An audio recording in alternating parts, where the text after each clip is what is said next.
Il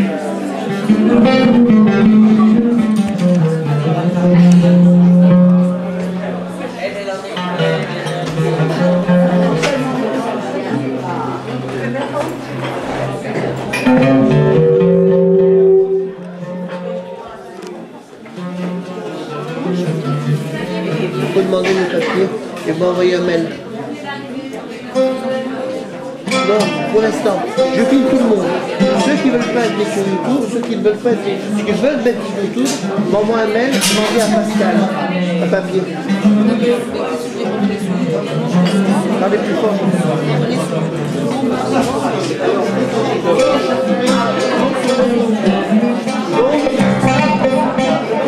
Là, si vous voulez être sur YouTube, il n'y a pas de problème. Ou je peux vous mettre avec un nom référencé, à ce moment-là, je vous envoie un lien. Il n'y a que vous qui pouvez le voir. Il n'y a que vous qui pouvez le voir et les personnes qui auront le lien. Ça, c'est votre nom référencé. Le monde référencé, le monde public, c'est vous pouvez le voir. Vous direz. Mais attention, c'est par mail qu'il faut l'envoyer. C'est là-bas, c'est chez vous. C'est ma secrétaire pour votre patient qui fait la police. Il n'y a pas d'erreur. Comment? Il n'y a pas d'erreur, je ne fais pas de si vous envoyez... Non mais je veux dire, il y a un truc, il n'y a pas d'erreur, je ne sais pas, par contre, ailleurs et je vais vous dire aussi. Elle peut ne pas se tromper. Si vous le dites, elle ne se trompe jamais. Ah bon, c'est ça que je veux. Mais il faut le dire dans le mail. On ne met sur YouTube que ceux qui le demandent. Et s'il faut être sur YouTube en non référencé, il dit en mode non référencé. Voilà. Et ça, c'est pas marqué dessus. C'est au moment où vous dites je vais être sur YouTube, on vous propose par retour. Référencé ou non référencé, vous connaissez. C'est très bien fait, madame. J'ai une super secrétaire.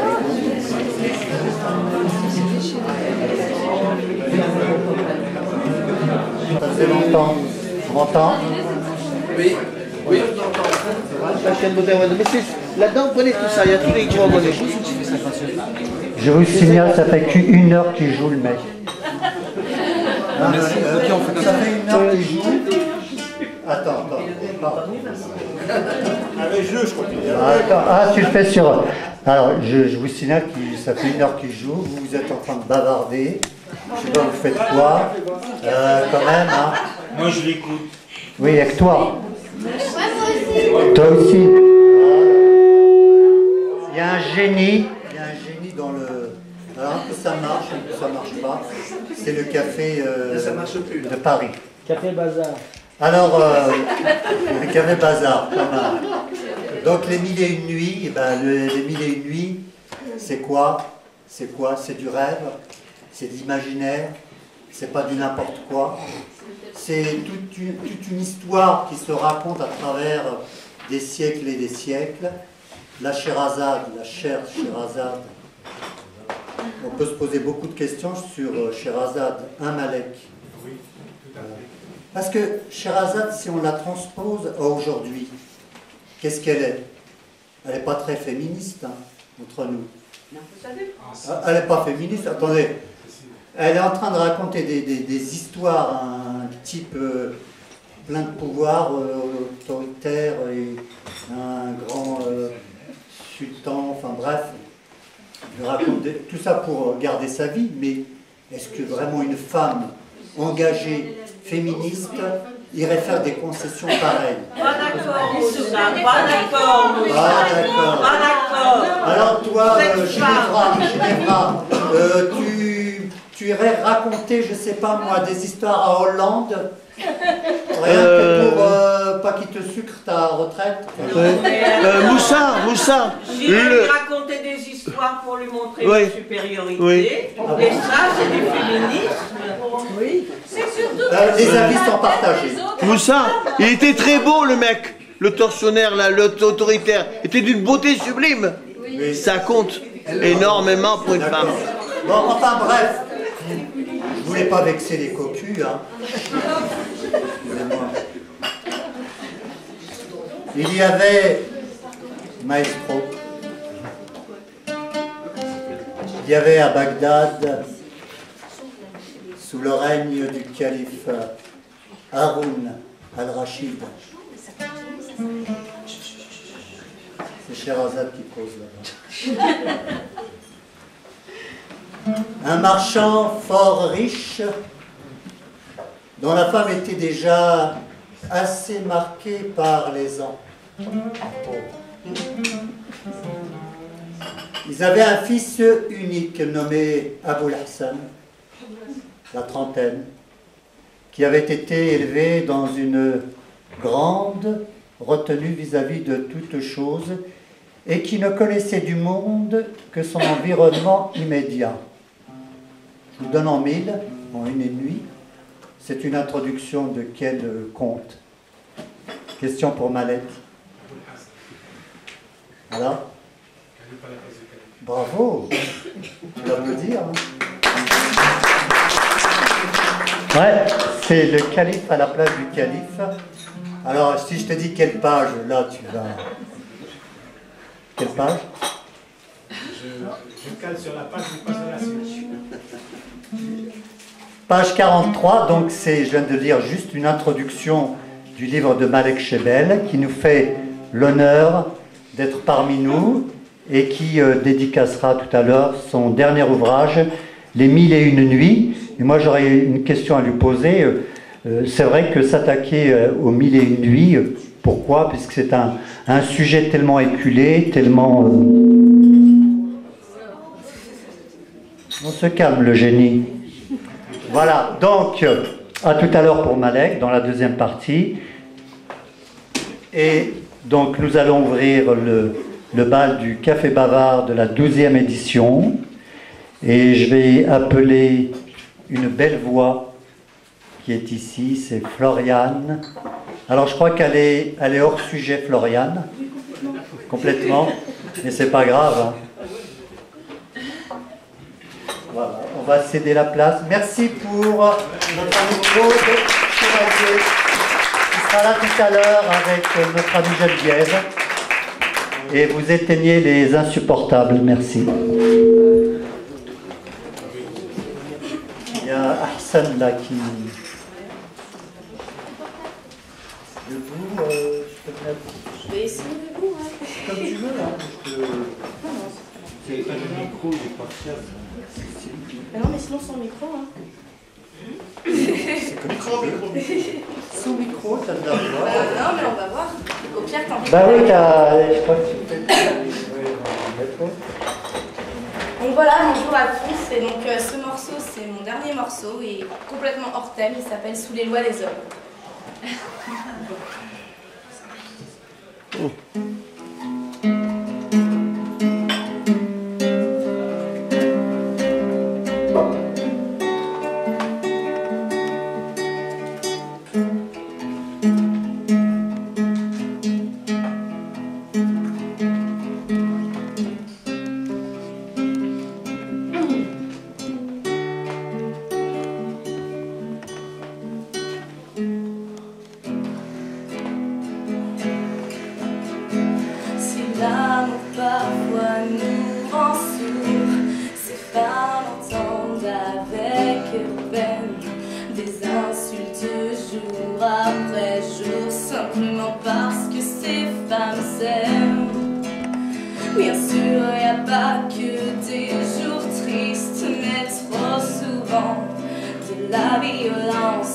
Alors une fois encore, elles se réunissent. Femmes et femmes veulent reconnaissance. Et si l'amour universel est un pilier de la croyance, les pavés du chemin du ciel ne sont-ils pas de tolérance? Et si Dieu est amour en somme, il ne jugera jamais personne. Elles veulent simplement s'aimer sous les lois des hommes. Et si l'amour est éphémère, la haine elle laisse un goût amer. Elles veulent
colère, voir la peur de l'autre, la peur du même.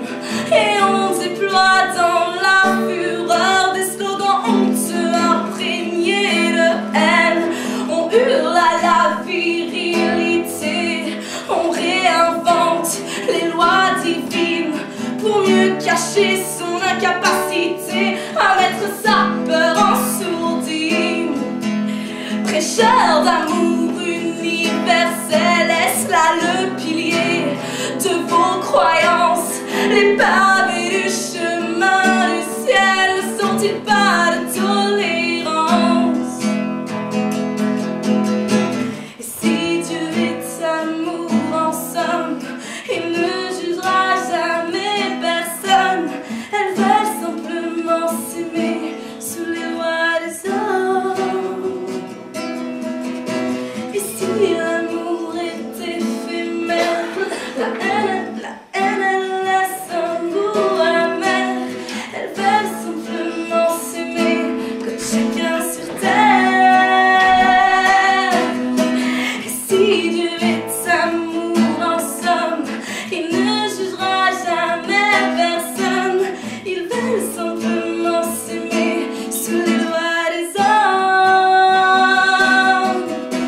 Et si l'amour est éphémère, la haine elle laisse un goût amer. Ils veulent simplement s'aimer comme chacun sur terre. Sur terre.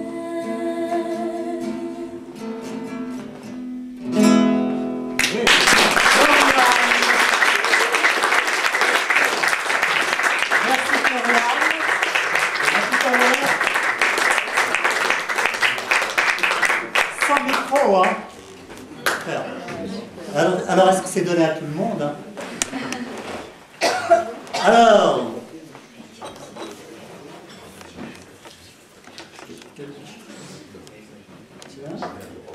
d'habitude il passe en dernier. C'est Christian Brenne. Déjà, hein, quand on passe en premier, c'est... Là, déjà, je fais la salle. Hein. C'est dur. Je fais la salle, quand même. Tu seras bref et circoncis. Qu'est-ce que j'ai dit? Non, c'est ça, c'est ça. Hein? On se comprend, hein? Bien.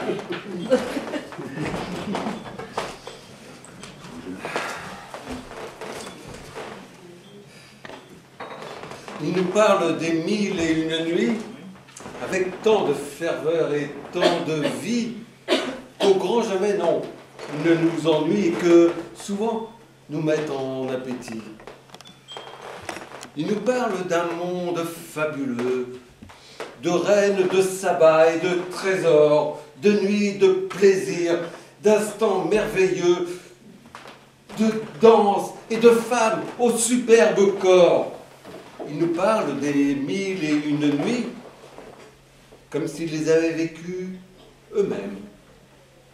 Il nous en parle toujours à grand bruit, avec talent, nous tiennent en haleine. Ces gens-là, voyez-vous, sont des conteurs. Merci. Des raconteurs d'histoires pour enfants. Que je veux. Des enjoliveurs, des bonimenteurs, qui inventent des rêves tout le temps.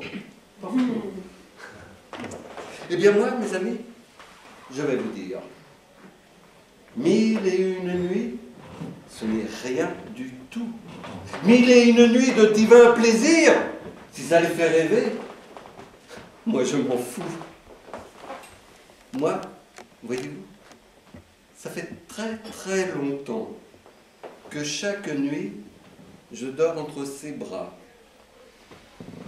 et que je me réveille en souriant parce que je suis heureux de voir là, de voir chaque matin de chaque jour celle qui m'aide à supporter la vie, celle qui m'a appris le mot amour et que j'aime peut-être plus que ma vie. 1001 nuits de 1001 nuits, ce n'est rien du tout. 1001 nuits, mais laissez-moi rire. 1001 nuits, ce n'est rien du tout. Moi, c'est chaque nuit. que j'ai du plaisir.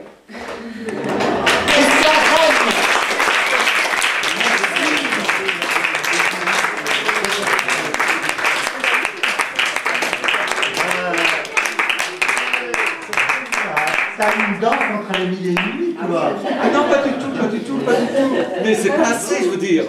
D'accord.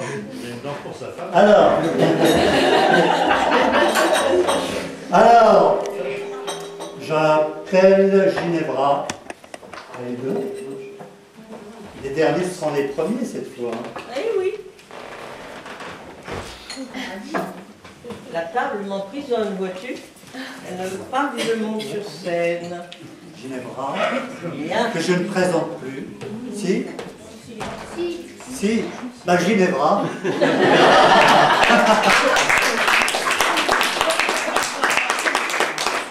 Alors merci aux habitués. Ceux-là me connaissent. La main gauche. Et puis, bonsoir aux nouveaux. Vous ne me connaissiez pas, vous allez me connaître. À ma droite. Voilà. Bon, les mille et une nuits, c'est du rêve.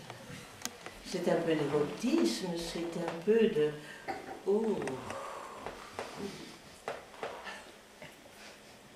Ah, le beau souvenir. Grand saule, vieillissant au bord d'une rivière, je me souviens d'un temps où les eaux étaient claires. Une ondine s'en vint un beau jour de printemps de faire révérence et coucher son corps blanc dans mon ombre en silence. J'étais jeune arbre alors et plein de suffisance. Mes habituels amis, doux Zéphyr et Soleil, nous étions, eux et moi, trois coquins tout pareils, vinrent la contempler et lui faire la cour, lui vantant les plaisirs que l'on goûte à l'amour. Tout doux, mes beaux amis, je ne restais plus seule. Un prince des eaux m'en a promis ma main, et si je faillissais, l'offense serait telle que je ne verrais plus se lever le matin. Pourtant, j'aimerais bien connaître les nuances dont vous dites savoir agrémenter l'amour. Et si vous promettez, au final, l'abstinence, je veux bien avec vous apprendre les détours. Souffrez que mon esprit un instant se recueille. Lorsque Phébus glissait ses doigts sous les feuilles, ce coquin de Zéphyr agitait mes rameaux. Nous étions trois alors, à caresser sa peau, baiser les longs cheveux, les lèvres et les flancs, et les rousses toisons, et les tendres seins blancs, les grottes et les creux, l'aimables coquillages, où nous fîmes tous trois parfois naître l'orage. Et je ne parle pas ici des papillons qui s'en venaient parfois butiner cet étang. Chacun à la leçon appliquait tout son zèle dans le secret espoir d'enflammer notre belle. Or nous savions tant faire. Chacun à la leçon appliquait tout son zèle dans le secret espoir d'enflammer notre belle, et elle nous laissait déployer ses ardeurs jusqu'au moment divin où naissent les moiteurs. Or nous savions tant faire avant qu'elle s'apaise que la belle a plus d'une fois soupiré d'aise. Complice, chaque jour la rivière amenait une élève douée qui nous émerveillait et portait à nos cours, jeune malicieuse, avec grâce et plaisir, une attention studieuse. Un soir, elle est partie et ne revint jamais. Nous l'avons regretté, mais sommes désormais certains qu'en son esprit, l'amour de la nature, du soleil et du vent et des souples ramures a un sens bien précis que l'on garde pour soi, qu'à nul on ne saurait confier, même tout bas. Et un peu plus loin, j'ai rencontré, c'était en forêt ma foi, un garçon, peut-être un peu timide. Il écrivait, je me suis demandé ce qu'il écrivait. Je lui ai posé la question et il m'a dit « Oh, j'écrivais un rêve et il vient de mourir. » Belle, elle était posée sur l'herbe et je la regardais, l'esprit et l'œil émerveillés. Dans le soleil, son regard d'or me fixait, tel un appel. Sa gorge palpitait, crainte ou désir. Je contemplais les longues cuisses, prêtes pour la fuite ou l'abandon à la moindre approche. Mon regard glissait sur sa poitrine menue, que je voulais prometteuse, et sur les hanches, que mes mains fiévreuses rêvaient de saisir pour une descente délice au-delà des ailes frémissantes, à la rencontre d'un coquillage que je pressentais prêt à l'accueil, avide de caresses et d'offrandes. Depuis l'épaule, le soleil glissait sur ses reliefs et sur ses ombres jusqu'à la courbe des reins. J'imaginais son désir, et c'est certain, l'impatiente attente de mon exploration. Autour d'elle, les herbes caressantes s'inclinaient au souffle espiègle du zéphyr. Je tremblais avide de désir, invoquant quelque divinité sylvestre dont les sortilèges sauraient l'empêcher de fuir à mon approche, si elle allait me trouver indigne de sa beauté. Mais on était gentlemen. Le garçon, vraiment, était pris de désir de cette attente. Et il continuait.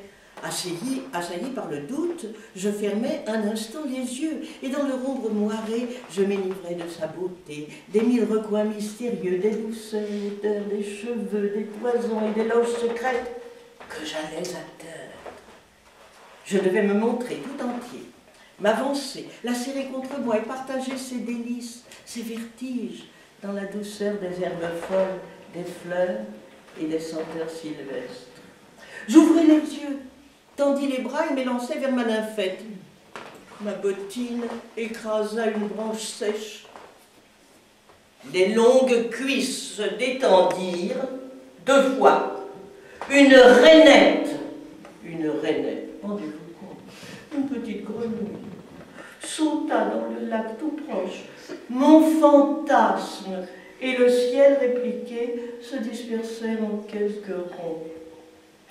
Il faut dire qu'il faisait très chaud ce jour-là dans la forêt magique où il allait parfois rêver.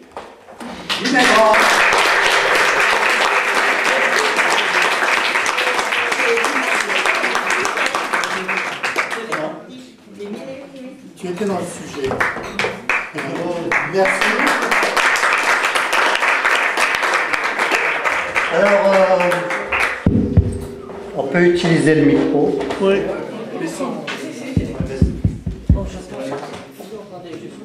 Voilà. Utiliser le micro quand même, c'est bien. Tiens. Elle va piocher son père. Non. Anne France.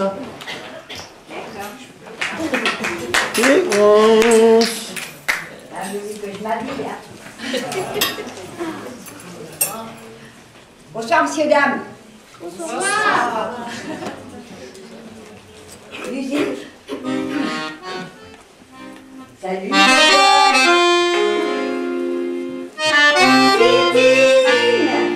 Je t'avais pas dit comment ça va. Oh, mais il y a Cocotte, comment ça va, Cocotte? Ouais, Ernest. Oh, donc ça fait un bail. Tu parles d'un souvenir. Ouais. Alfred, t'as toujours tes habits du dimanche. Ah, tu te plais encore. Ça baigne. Ouais.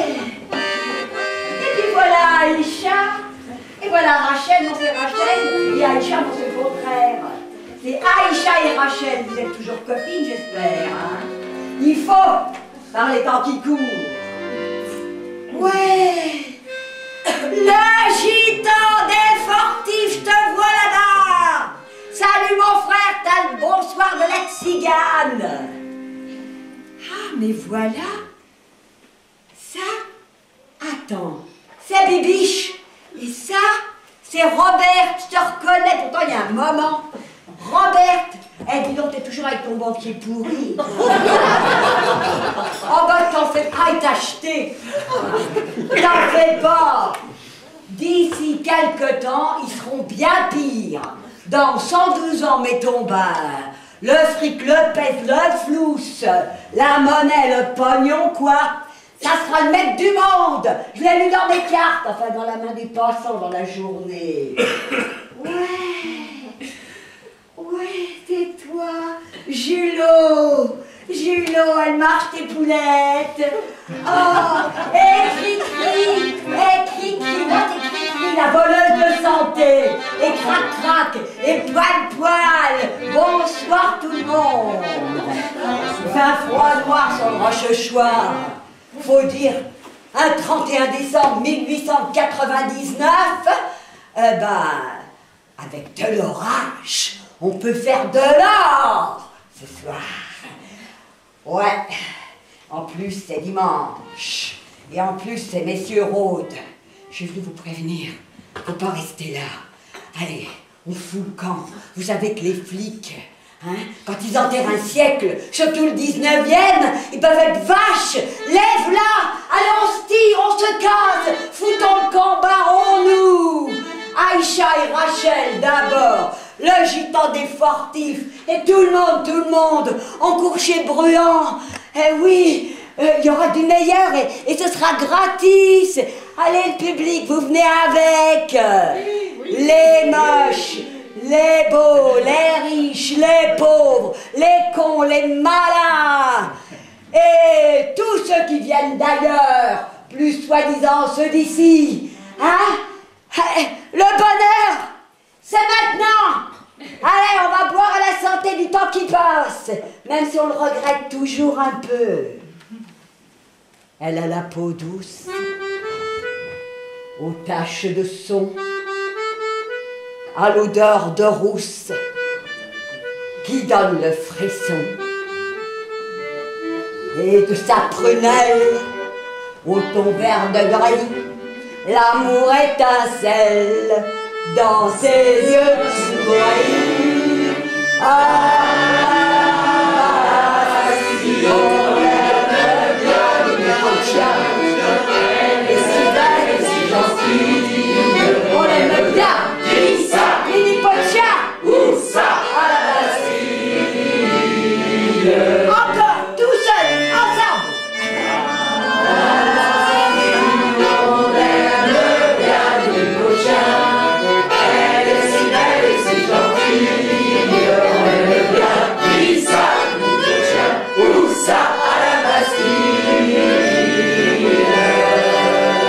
Bonsoir, messieurs, dames. Écoutez le tzigane. Et je vous quitte.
Tu étais vraiment hors. Mais... Ça s'appelle fête de nuit. Ah oui, il y avait la nuit quand même, hein. Bon. Alors, prochain voyage. Eh ben, je crois qu'on va rester dans l'ambiance. Hein. Raph Nataf. Alors Raph, je le connais depuis déjà quelques années. Je te laisse un micro ou pas? Oui, tu m'as dit. Et j'ai changé de programme encore. Un poème. Mince alors. Mince, il a changé. Raph est conteur, n'est-ce pas? Oui. De métier. Tout à fait, conteur de métier. Et aujourd'hui, je vais dire un poème. Je ne vais pas C'est étonnant, hein. Une histoire. Il trahit le conte pour dire un poème. Bon, pourquoi pas, hein. On peut faire aussi des petites infidélités. Eh oui. À toi. Je peux retirer le pied de micro, je peux me permettre? Oui. Tu peux l'enlever, il s'enlève, il est super ce micro. Voilà, très bien. Juste avant de dire mon poème, une petite phrase qui est l'introduction d'un poème de Joseph Folliet. « Bien heureux ceux qui savent rire d'eux-mêmes, ils n'ont pas fini de s'amuser. » Le poème que je vais vous dire, je l'ai écrit il y a plus de 20 ans. Oh, il y a 30 ans. Oui, c'est ça, à peu près 30 ans. Même plus, je réalise. C'est le jour d'examen. L'élève se prépare, il contrôle ses mains, son sourire, ses regards. Il est seul en coulisses avec la peur au ventre. Le trac, ses joues pâlissent, car c'est à lui, il entre. Se mettant à sa place, il dit le titre, l'auteur, un temps, un ange passe. Il sent battre son cœur. Se mettant à sa place, il dit le titre, l'auteur, ça je l'ai déjà dit. Attends, un ange passe, et il sent battre son cœur. Puis se met à parler. Mais les vers qu'il déclame semblent un peu trop figés, perdant leur belle flamme. Quelle chose bizarre, cette suite de mots dans cette bouche sage. Comme une vache dans une gare, un oiseau dans un pot, comme une fleur en cage. Et pourtant, il suffirait d'un peu, il suffirait d'un rien pour qu'au moindre prétexte, oubliant l'examen, il dise bien son texte, vous ne comptez plus les points, la poésie va mieux. Et la fleur va au champ, et le champ à l'oiseau, et l'oiseau à la branche, et la branche au rameau, Rimbaud en poésie, la poésie au cœur, et le cœur en alarme, et la larme est à l'œil. Et votre œil qui sourit, le poème prend vie. Merci.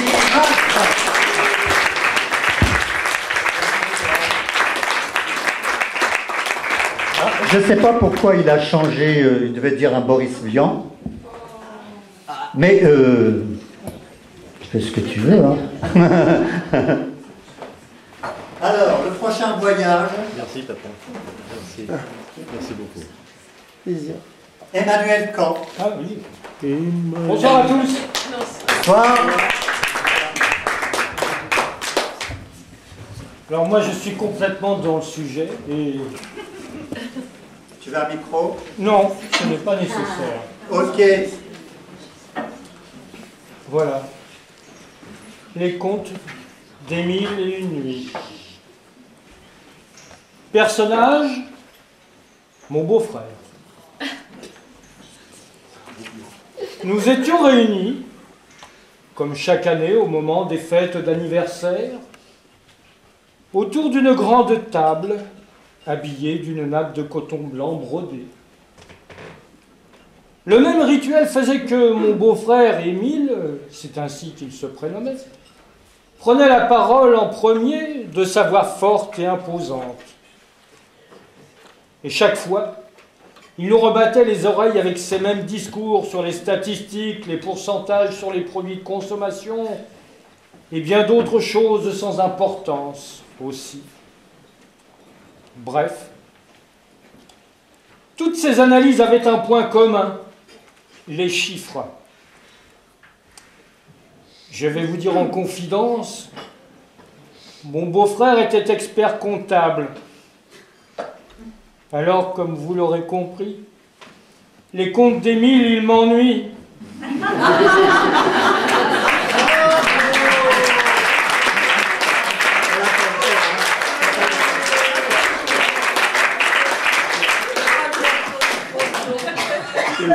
Scheherazade. Sur le Tour de France cycliste, étape du Tourmalet, il fait très chaud. Les spectateurs applaudissent au passage Le maillot jaune, il fait soif. Le Carpodium, Pernod Ricard propose une boisson anisée aux assoiffés qui doivent s'acquitter de 30 € le verre. Elle est chère, la rasade.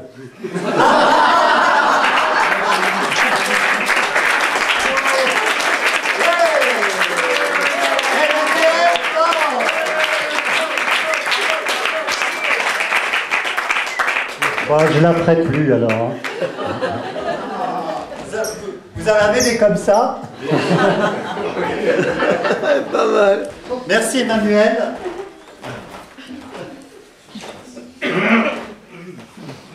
Alors elle, c'est une conteuse. Je pense qu'elle est dans le thème. Mado, la goutte. Sans micro, Mado. Ok, ben, certains la connaissent déjà. Hein. On va faire de la place.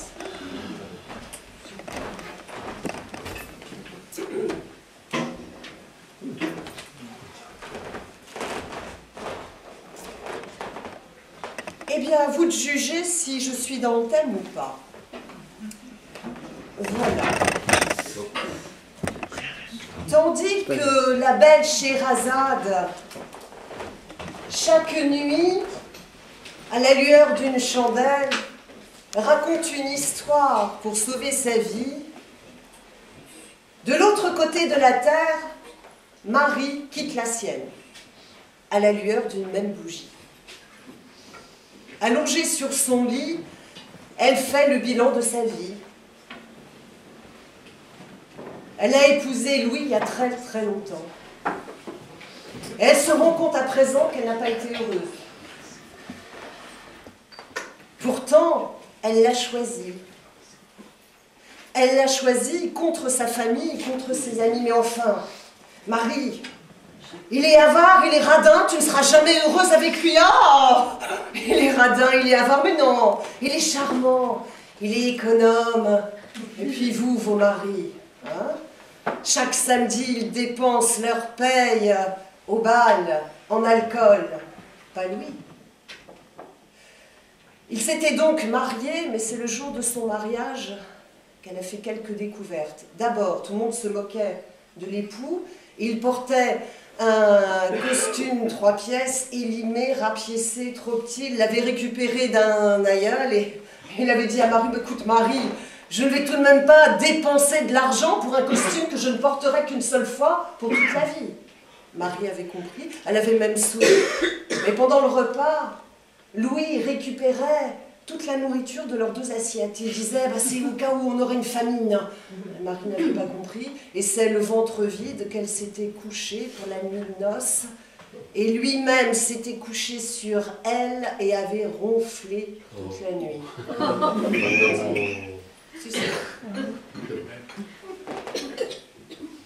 Pauvre Marie. Mais elle était mariée maintenant.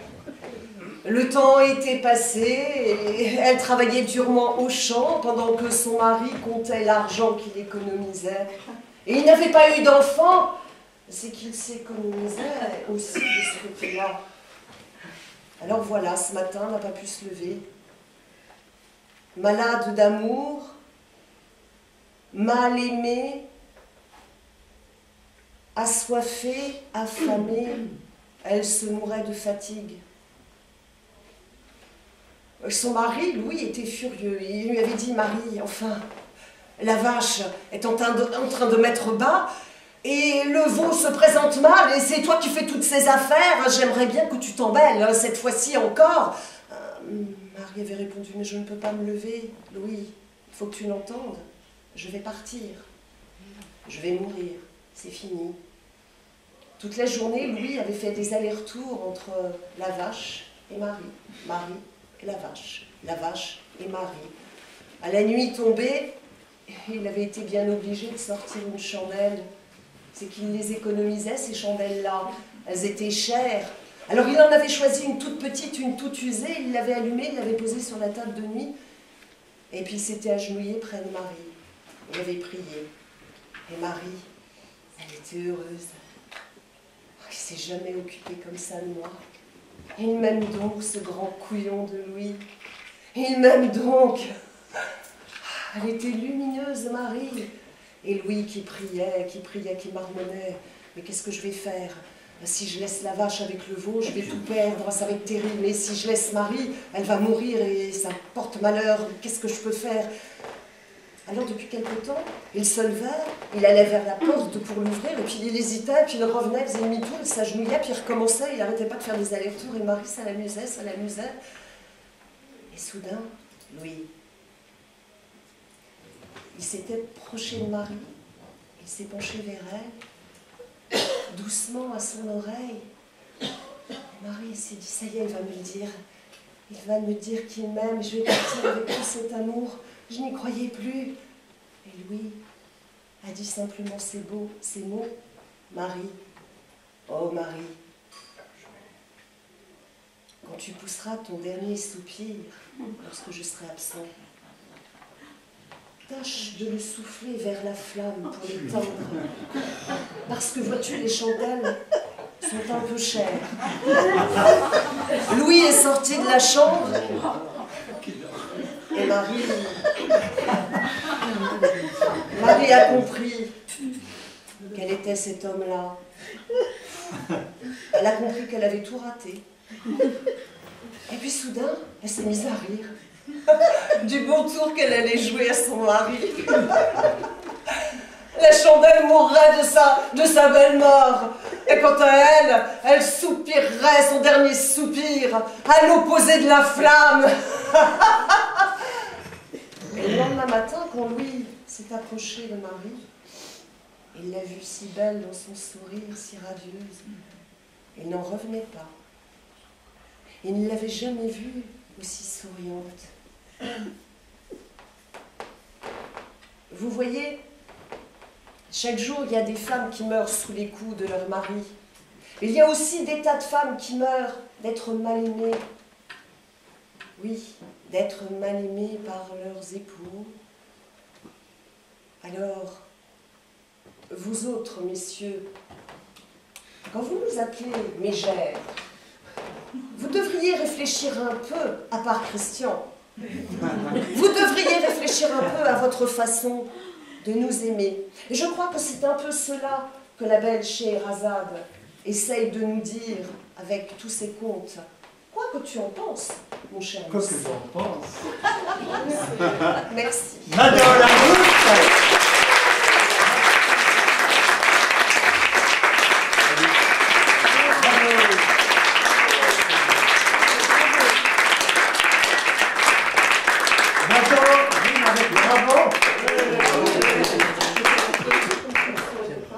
Alors, on va arriver presque à la fin de la première partie. Pascal Guézou. Alors lui, c'est le clown poète, hein, n'est-ce pas? Ah bah je te laisse. Applaudissez-moi tout de suite. Ah bah oui,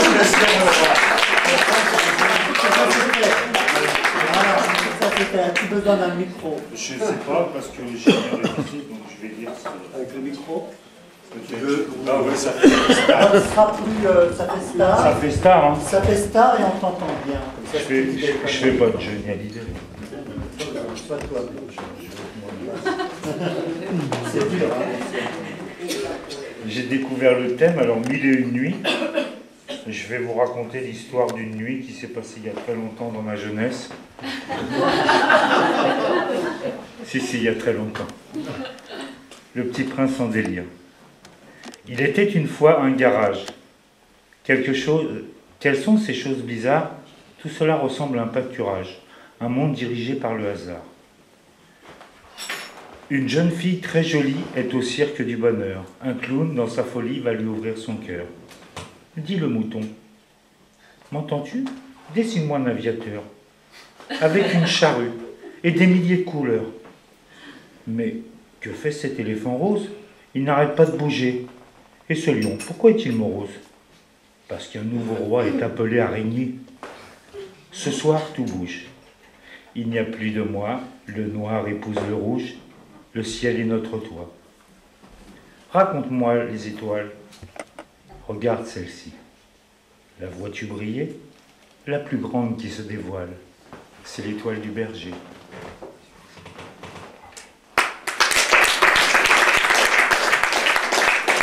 Alors, j'hésite parce que la dame elle a dit des choses sur les hommes. N'oubliez pas le guide. Il y a celle avec qui tout a commencé, ce premier baiser, à peine effleuré, la sirène du bateau vapeur, la source du fleuve bonheur. Il y a cet amour de jeunesse que le dragon a mis sous forteresse, au fin fond d'un pays lointain, me jetant dans les douves du chagrin. Il y a celle des mauvais réveils, passant après celle du fond de la bouteille, prête à tout me pardonner pour mes yeux bleus délavés. Il y a cette petite bourgeoise rêveuse qui, par une nuit fiévreuse, est venue changer la vie de ce clown au cœur meurtri. Il y a celle qui ne m'a pas cru, parce que je l'avais trop déçue, à force de mauvaises maladresses, erreurs que l'on dit jeunesse. Il y a celle qui a dressé la potence, qui a prononcé la sentence, me condamnant à l'enfer au point de jouer avec Lucifer. Ces femmes, je voulais les remercier, même les autres qui ont très peu compté. Elles m'ont prise dans leurs bras et laissé partir sur le chemin vers toi. Pascal,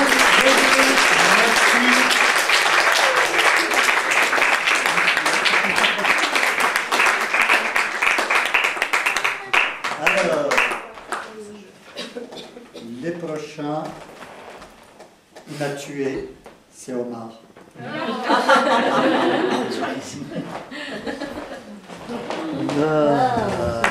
Le rire m'a tué.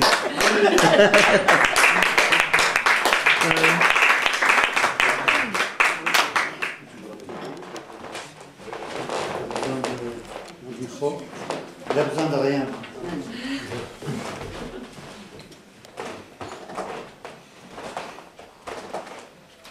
Dernièrement, j'ai participé à un spectacle. La salle était comble. Il y avait beaucoup de dames. Alors, j'arrive sur scène, je dis bonjour. Après, je dis aujourd'hui, mesdames, je suis venu pour vous. Tous mes copains sont partis au salon de l'auto. Moi, je suis venu au salon de l'occasion.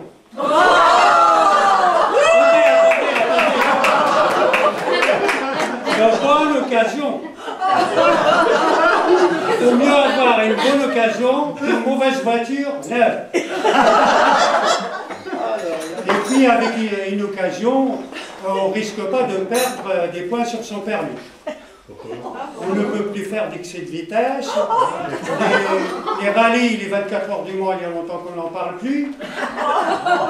Et souvent, il n'y a même plus de feu rouge à griller. Alors, il y avait une dame là qui me mangeait du regard. Je m'approche. Ça va, madame? Mécaniquement, ça fonctionne bien chez vous? Elle me dit, ça dépend du mécanicien. Et puis, juste une dame à côté, là, tout sourire, là. Ah, madame, ça vous rappelle des choses, hein? Il y a longtemps, hein? C'était quand le dernier contrôle technique? Et à côté, une petite dame, mais mignonne, toute petite. Ah, j'adore les petits modèles. J'ai toujours besoin d'une plus petite que moi. Mais dans ma considération, elle sera toujours la plus grande. Le problème avec vous, mesdames, c'est que vous êtes toujours intéressés par les hommes bricoleurs. Moi, même les préparations, même les préliminaires, ce n'est pas du bricolage. Tenez, l'autre jour, j'étais appelé pour le dépannage d'une voiture dans le 16e arrondissement. J'arrive là-bas, du côté d'Auteuil, je rentre dans l'immeuble, dans le hall, il y avait une grande dame, avec un chapeau avec des fleurs, plein de fleurs, des fleurs partout. Ça me rappelle Babylone, les jardins suspendus. Après, je monte dans l'étage, j'arrive à la porte, je frappe, on m'ouvre, il y avait de la musique, puis il y avait une dame qui était là.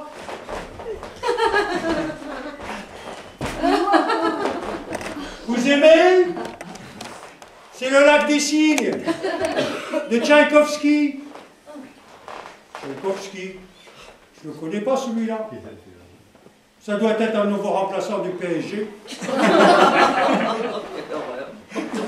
On ne connaissait pas Tchaïkovski. Les gens qui ne connaissent pas Tchaïkovski, c'est des zéros. Bon, je suis un zéro, moi. C'est quoi un zéro? Bon, ça doit être encore une invention de mes ancêtres. Alors comme ça, vous ne connaissez pas Tchaïkovski. Ah ben non, madame. Vous ne connaissez pas Tchaïkovski. Ah, madame, arrêtez, s'il vous plaît. Hein. Avec votre Tchaïkovski, vous me cassez les noisettes. Ah. Vous connaissez. Hein. Vous voyez, vous connaissez. Je connais rien du tout. Hein. Ah. Je suppose que vous connaissez aussi la Belle au bois dormant. Le bois dormant. Ah non, madame, moi je connais le bois d'Arcy. Et alors, il se trouve que ce soir-là... Ah, après, madame, s'il vous plaît, elle est où la voiture à dépanner? La voiture. Mais c'est moi la voiture.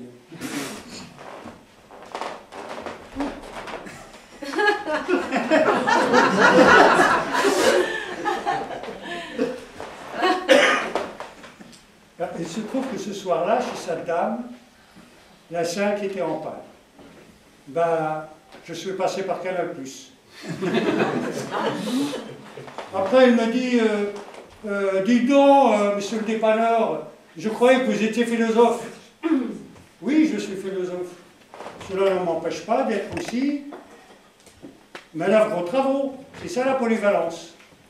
Bon, je suis rentré de chez cette dame, je suis arrivé chez moi, j'étais fatigué. Bon, je me couche et je dis, demain, je vais faire la grasse matinée. À 8 h du matin. Toc, toc, toc, toc, toc, toc. C'était Missile, ma voisine du palier. Alors, je n'ai jamais compris pourquoi on l'appelle Missile, parce que vraiment, elle n'a rien d'une bombe ni d'un canon. Elle me dit, viens, s'il te plaît, je n'ai plus de lumière, je n'ai plus d'électricité. Bon, j'arrive, j'ouvre la boîte du compteur, j'appuie sur le premier bouton, tout revient. Elle me remercie, et après elle me dit, tu restes prendre le petit déjeuner avec moi? J'ai préparé des petits pois.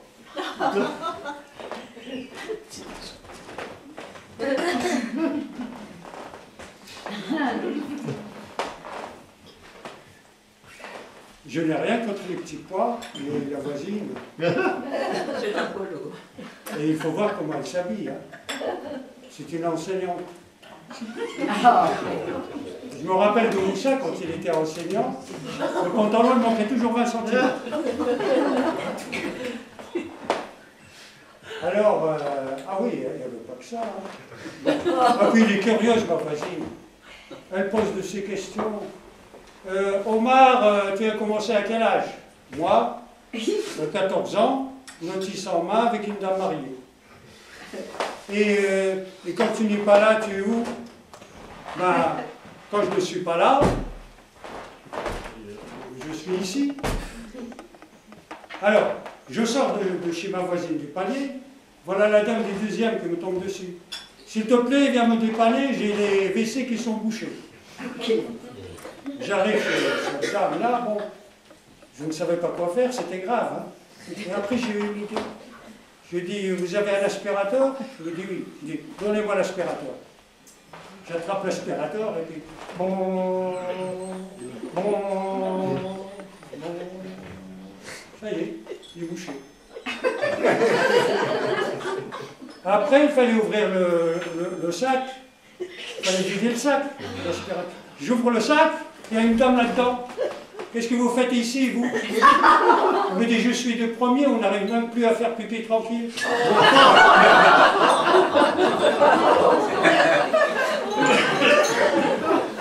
Je sors de chez la voisine du deuxième.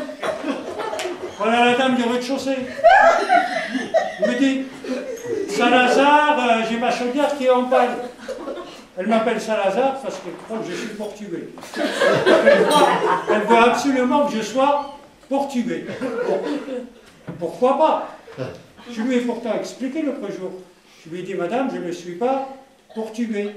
Si, tu es portugais. Madame, vous ne trouvez pas que je suis un peu trop gros? Il m'a dit non, ça ne veut rien dire. Et alors, attendez, mais avant, quand on a ouvert le sac, après je n'avais rien compris, je reviens un peu en arrière.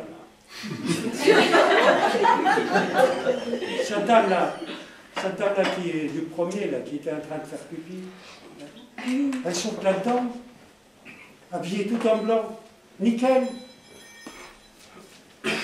L'intérieur du sac, une vraie crèche.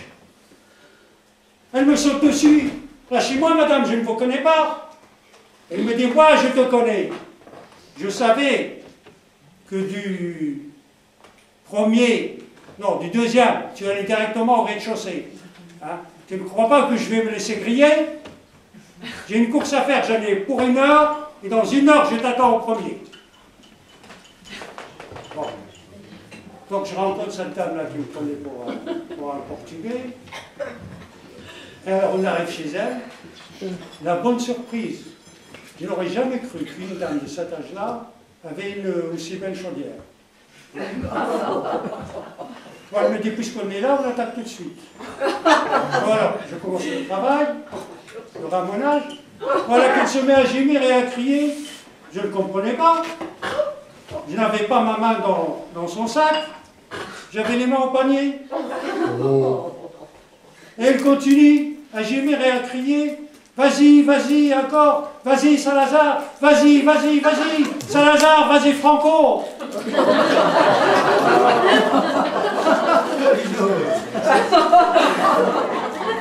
Je suis sorti de chez cette dame-là. Je n'en pouvais plus. Je monte chez moi. J'arrive sur mon panier.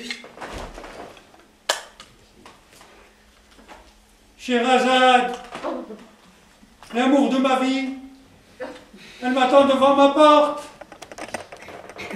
Le bonheur. Sherazade, elle me saute dans les bras. J'aimerais que ce moment soit infini. J'aimerais que cet instant soit éternel. Je suis l'homme le plus heureux du monde. Sherazade, nous sommes les plus heureux du monde. Et c'est là que ce mot des réveils sonne.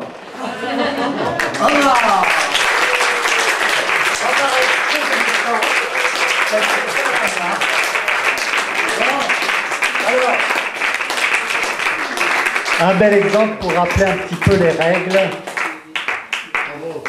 Alors, tu as explosé le temps, tu n'as plus de crédit maintenant. Hein. Alors, c'est 3 minutes texte lu, 5 minutes texte su. J'ai toujours été à découvert. Eh ben oui, je vois. Alors, je comprends bien, quand on a la scène, on ne veut pas la lâcher, mais c'est le public qui vous lâche après. Donc, il faut respecter le temps. C'est important parce que ça pénalise les autres, ceux qui vont passer après. Est-ce bien reçu, Omar? Ok. Voilà. Alors, oui, il nous a tués, ça, tu peux le dire. Donc, première partie, on passe donc à la pause bavardage. Et nous avons donc Malek avec les 1001 nuits à sa jolie table qui vous attend pour des dédicaces et puis peut-être causer un peu avec lui. Voilà, à tout de suite. 15 minutes à peu près.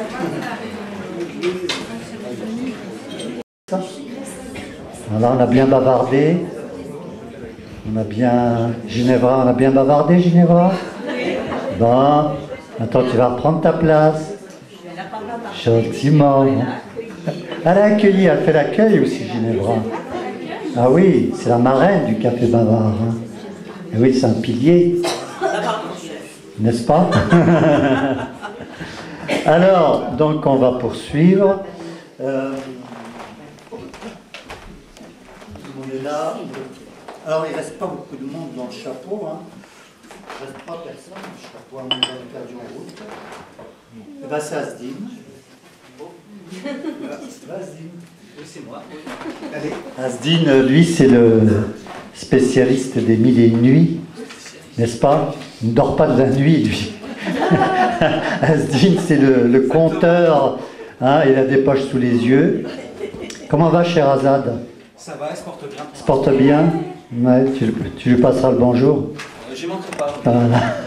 Donc Asdine, je ne sais pas qu'est-ce qu'il va nous raconter, mais je crois qu'il va le faire.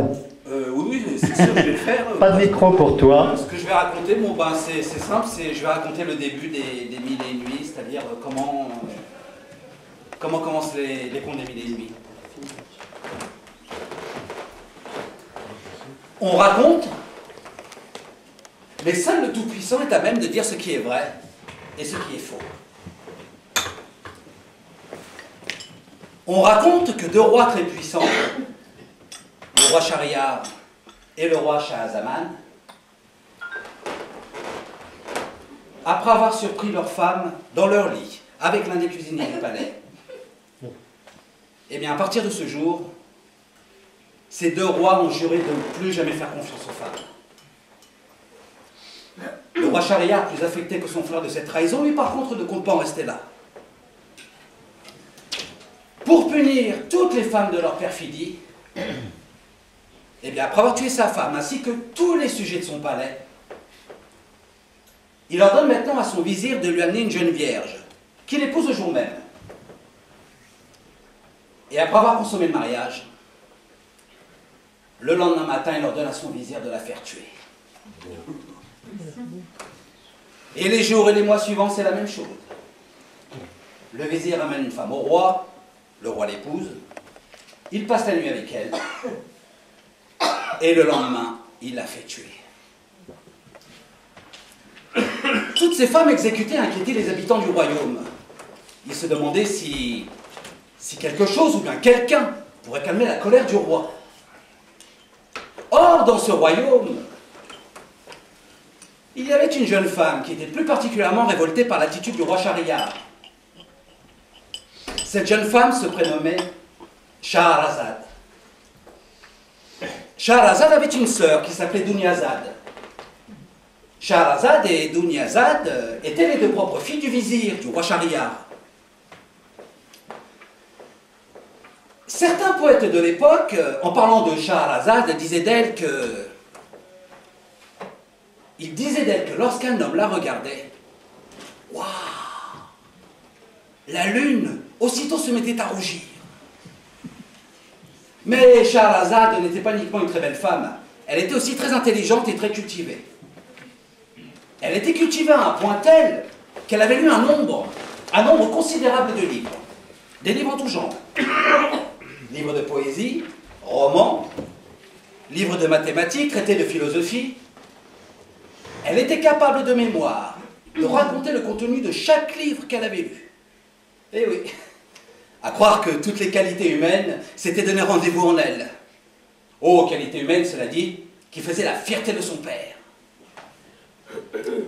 Mais Shahrazad, malgré toutes ces qualités qui faisaient d'elle une femme d'exception, elle n'arrivait pas à dissuader son père à mettre un terme à tous ces massacres de jeunes femmes. Elle s'entêtait pourtant à lui dire de ne plus obéir aux ordres du roi Shahriar. Et son père à chaque fois lui répondait... il lui répondait qu'il ne pouvait faire autrement. Et oui, s'il n'obéissait pas aux ordres du roi... Deux solutions maintenant pour Shahrazad. Soit elle ne s'oppose pas au roi Shahriar, et alors bientôt il n'y aura plus aucune femme dans tout le royaume. Soit elle trouve très rapidement une solution, et ainsi mettre un terme à la folie meurtrière du roi. Et le temps passe, et les nuits passent, sans que Shahrazad ne trouve de solution.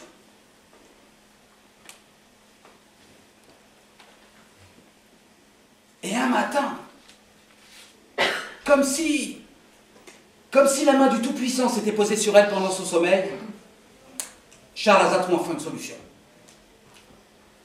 Elle va alors voir son père et lui demande son accord pour qu'elle épouse le roi Shahriar. Son père, bien sûr, s'opposera au mariage.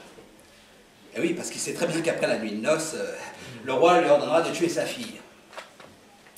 À force d'insister, Shahrazad finira par convaincre son père de célébrer le mariage. Et juste avant la nuit de noces, avant qu'elle ne se donne au roi, Shahrazad va voir sa sœur et lui demande de l'aider à réaliser son plan. après qu'elle lui expliquait point par point les détails de son plan et ce qu'elle devra faire, Shahrazad va rejoindre le roi dans la chambre nuptiale. De mémoire d'hommes et de femmes, jamais deux êtres n'avaient fait l'amour avec une telle perfection, un tel érotisme que cette nuit-là. Et quelques heures avant le lever du soleil, prémisse d'une mort certaine pour Shahrazad, Dunyazad fera son entrée dans la chambre nuptiale. Et avec elle, c'est tout le stratagème de Shahrazad qui se met en place. Comme il était convenu dans leur plan, Dunyazad demanda à Shahrazad de lui raconter une histoire avant que le roi ne la tue. Le roi, n'y voyant pas d'inconvénient, bien au contraire, et oui, vu qu'il souffrait d'insomnie depuis quelques jours, accepte. Et Shahrazad se met à raconter une histoire. Écoute, écoute petite sœur, écoute ô mon roi. Écoutez l'histoire que je vais vous raconter.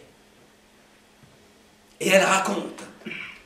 Elle raconte pour sauver sa vie et celle des autres femmes. Et elle raconte, et elle raconte, et elle raconte. Et dès que les rayons du soleil apparaissent, Shahrazad interrompt son récit. Et elle dit au roi que s'il veut connaître la fin de l'histoire, eh bien il devra attendre la nuit suivante. Très curieux de connaître la suite du récit, le roi prend son mal en patience et reporte l'exécution de Shahrazad. Et la nuit venue, Shahrazad reprend son histoire là où elle avait arrêté. Son histoire maintenant terminée. Le roi qui était complètement hypnotisé par la voix enchanteresse de Shahrazad, lui réclame une autre histoire. Alors que les rayons du soleil n'étaient pas encore levés sur le royaume, Shahrazad déroule le fil d'une nouvelle histoire et elle raconte, elle raconte, elle raconte. Écoute, écoute petite sœur, écoute ô mon roi. Écoutez l'histoire que je vais vous raconter. Maintenant que mon récit s'arrête, mais il est bien loin d'être terminé, que va-t-il advenir du roi Shahryar et du roi Shahzaman? Et Shahrazad en racontant des histoires, réussira-t-elle à adoucir le cœur cruel du roi Shahryar? Eh bien, seule la suite de l'histoire nous le dira. Aline.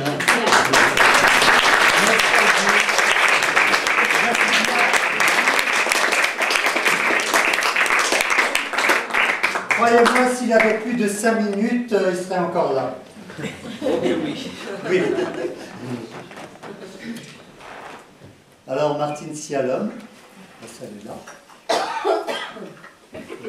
Elle est dans la poésie, je crois. En rapport avec Horten.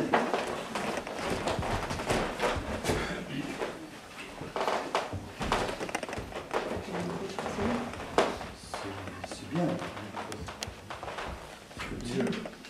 Si tu penses que tu vas être entendu, c'est mieux. C'est mieux le micro, on entend beaucoup mieux. Pas le bâton, justement.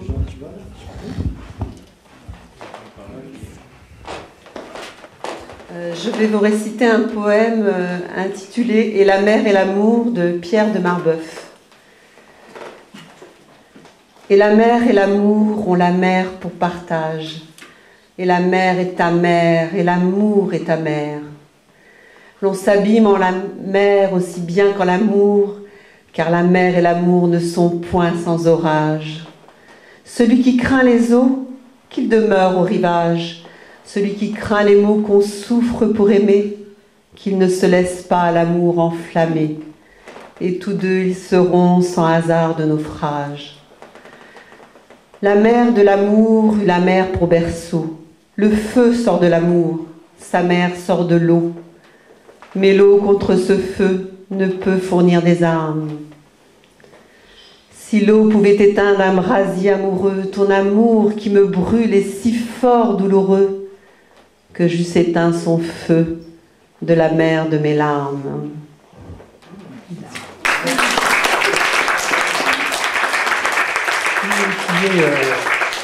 Qui est Marbeuf?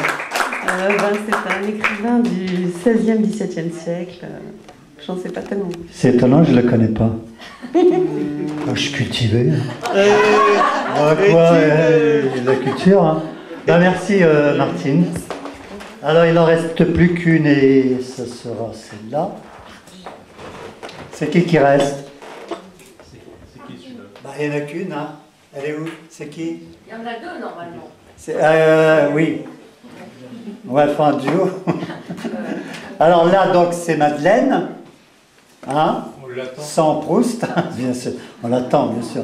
Et après, je crois que c'est... parce qu'il y a des gens que je n'ai pas vus, donc je ne sais pas si... Après, je crois que c'est... Françoise. Ok.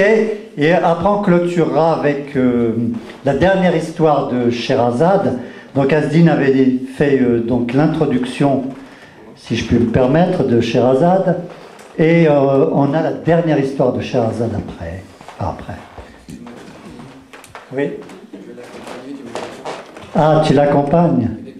Ouais, mais là, je t'en prie, hein, vas-y. Non, tu peux. Accompagne. Accompagne. Là, je fais une fausse note. Mais... Alors, je vais...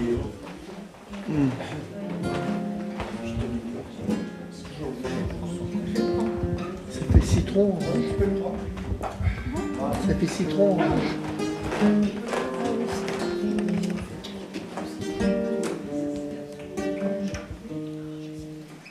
Clodoald dit petit bonhomme, écarquille ses grands yeux où se reflètent les lumières de la salle des fêtes. Géco et Morétane, ses deux copains Géco, sont à ses côtés. Ils sont tellement heureux que petit bonhomme ait enfin accepté de les rejoindre dans le temps du rêve. Et avec la complicité de tout le petit peuple qui y vit, ils ont organisé cette fête. L'enfant ne sait plus où donner de la tête.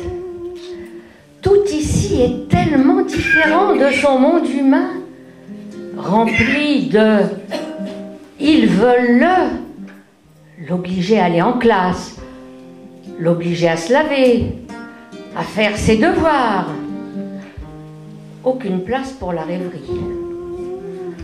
Aussi est-il heureux qu'au travers d'un de ses songes, l'enfant a croisé la route des Gécos. Soudain, un joyeux tintamarre.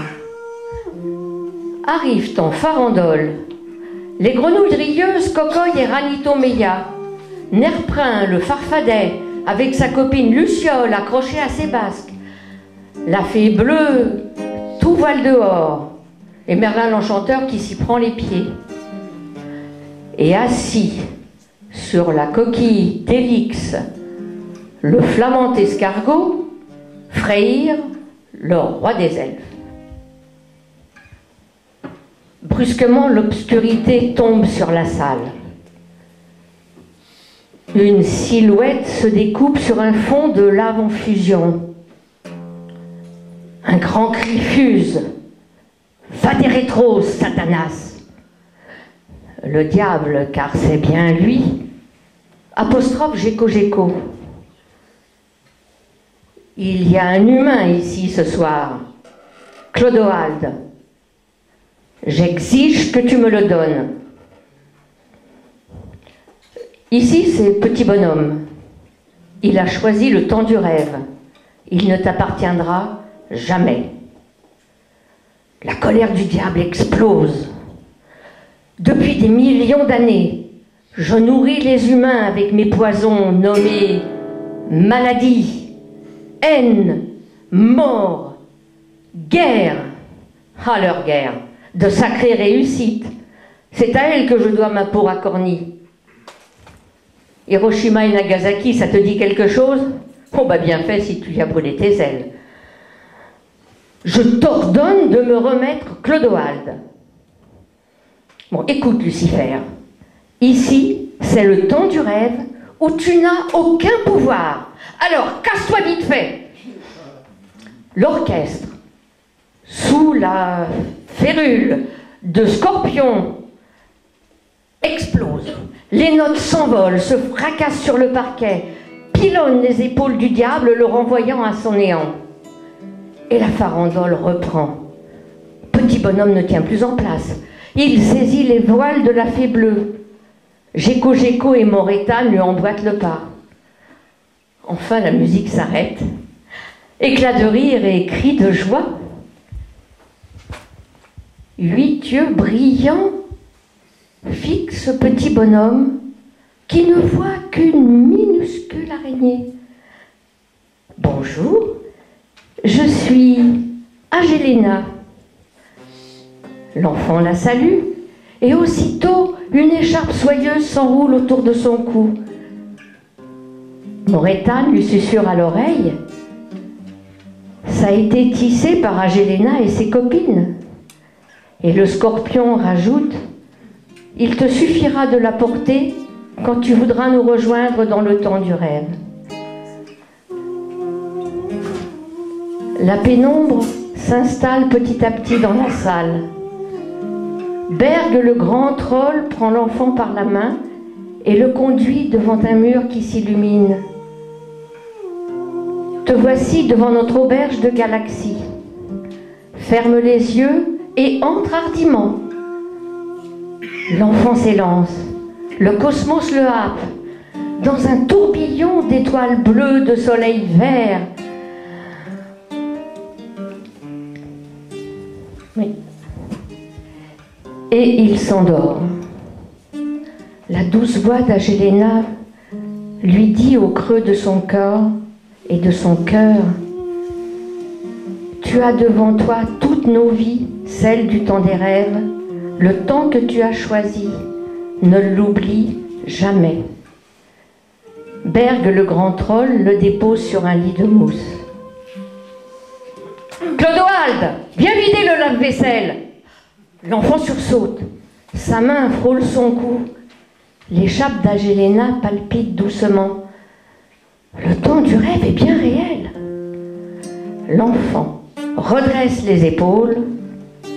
À nous deux, les Ilvolme.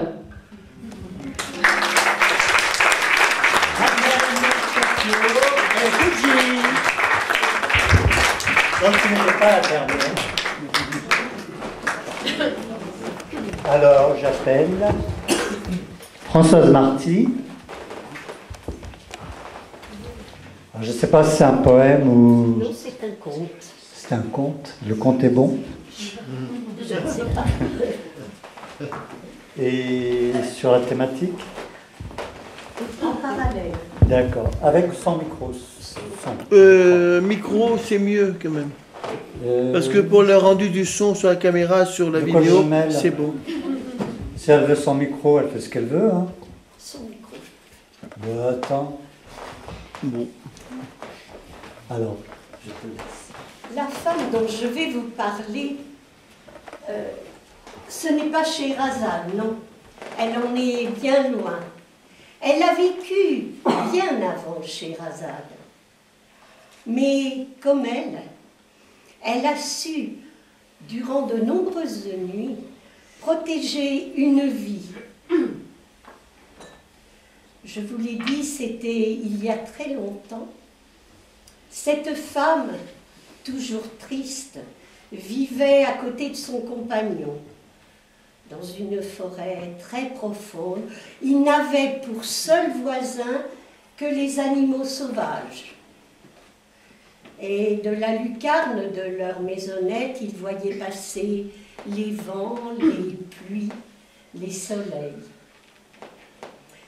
Mais si elle était triste, ce n'était pas à cause de cette vie monotone, non, non. Si elle était triste, c'était à cause de l'âme broussailleuse de son compagnon, aussi broussailleuse que sa tignasse et sa barbe. Et quand il voulait se montrer caressant, il l'était autant qu'un buisson d'épines. Le soir, quand il rentrait de la forêt, il poussait la porte d'un coup d'épaule, il posait le fagot de bois qu'il avait ramené pour le feu, il prenait une branche, relevait sa manche, levait le bras et il la battait. Ben oui, c'était sa manière à lui de lui dire bonsoir. les jours ont passé, les nuits ont passé, et puis, un matin d'été, alors qu'elle le regardait s'enfoncer dans la forêt, la femme a posé les mains sur son ventre. Et là, elle a souri. Pour la première fois depuis ses épousailles, elle a souri. Elle était heureuse, elle était émerveillée. Elle sentait en elle une nouvelle vie.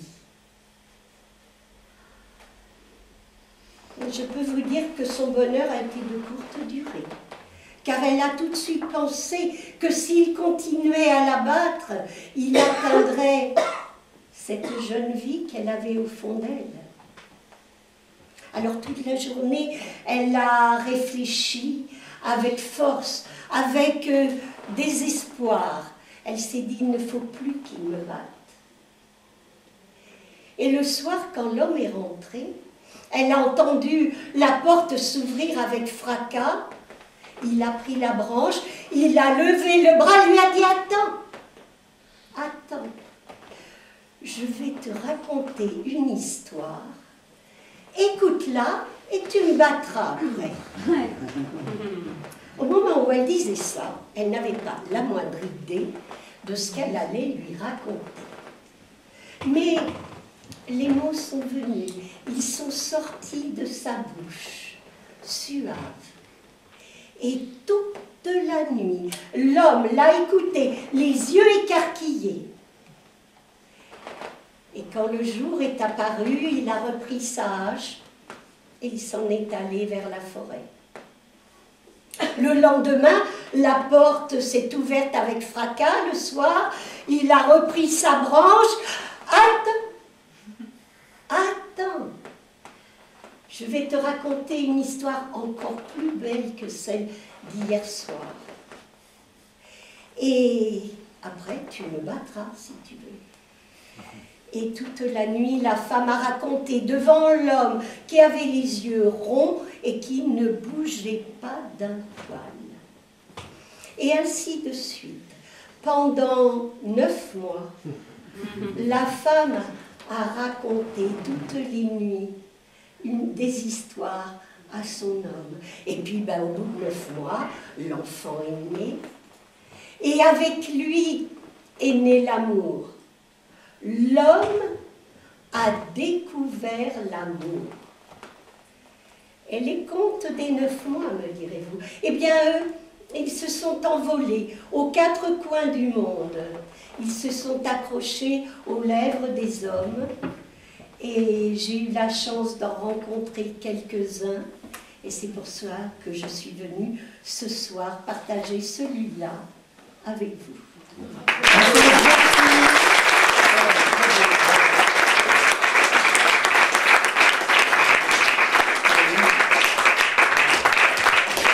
Finalement, Scheherazade a fait des petits.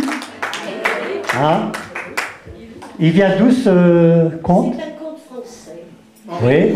Henri Gougaud. Oui. Ah oui? Ah, de Gougaud, d'accord. Ok. Bien, donc avant de terminer ces voyages, et avant d'accueillir donc notre ami Malek Chebel, notre invité d'honneur pour ce 12e Café Babar, on va terminer donc la scène ouverte avec nos amis qui sont là, derrière, et qui vont nous raconter, donc c'est Geneviève Bueno et notre ami Chevalier Claude. Voilà avec les noms. Je dis pas le titre? Non. Ah ben voilà, je dis pas. Ok.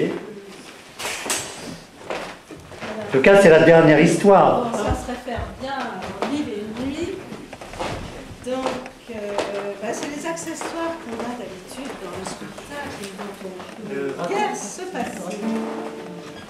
Voilà. Donc, on a entendu toutes sortes de magnifiques nuits. On a eu des évocations des nuits de Scheherazade avec Madou, la Goutte, avec France, avec des tas, avec Omar.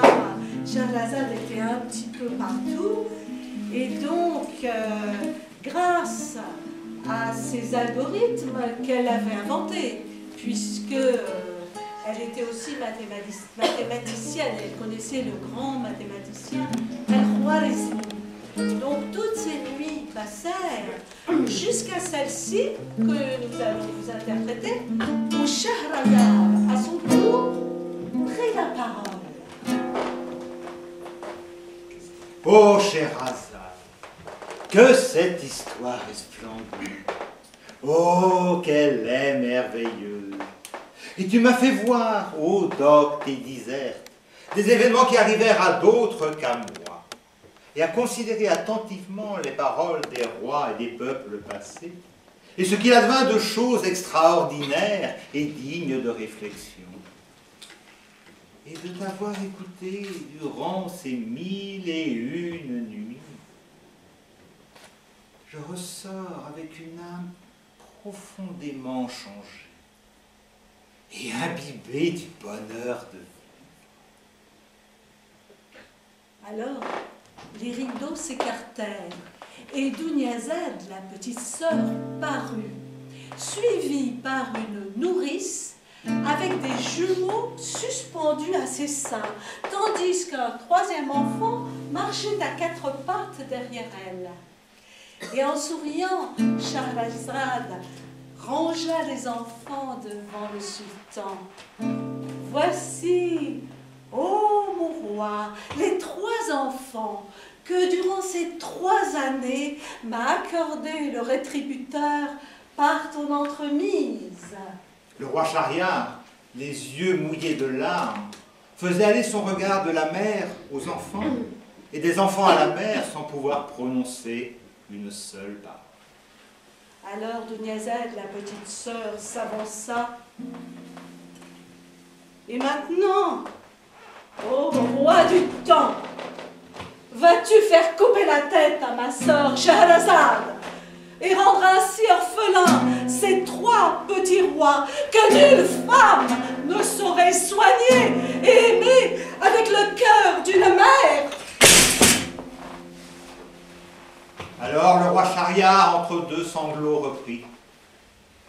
Ô Shahrazad, cette nuit qui est la 1001e à partir du moment où nous sommes vus pour la première fois, cette nuit est pour nous une nuit plus blanche que le jour.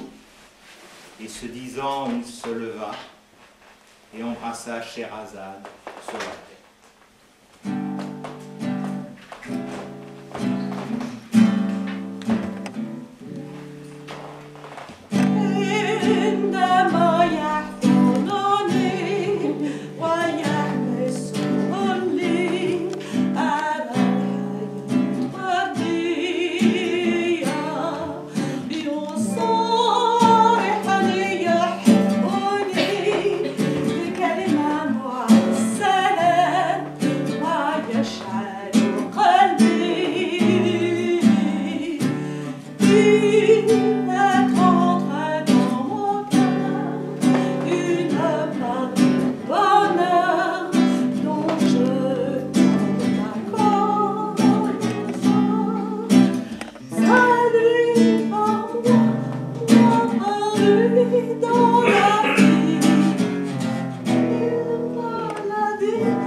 Merci en tout cas, ils ont la panne du timing. à respecter donc. Merci.